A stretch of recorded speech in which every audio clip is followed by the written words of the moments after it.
আমাদের শেখানো হয় বড় কাজের জন্য ভিতর থেকে মোটিভেশন আসাটা দরকার। মোটিভেশন হলো দুনিয়ার কাছে একটা সবচেয়ে বড় ধোঁকা।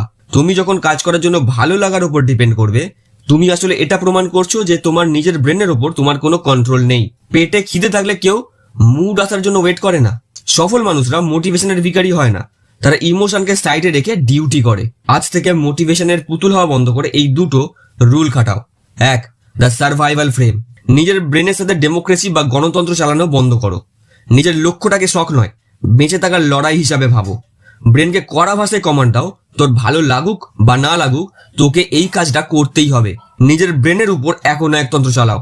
2, দ্য 10 মিনিট টর্চার।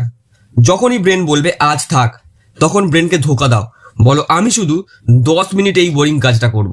একবার যখন তুমি 10 মিনিটের জন্য এই কাজটা শুরু করে দেবে, ব্রেন অটোমেটিক্যালি ফ্লো ধরে নেবে। কাজের জন্য মোটিভেশন লাগে না, কাজ শুরু করলে মোটিভেশন তৈরি হয়।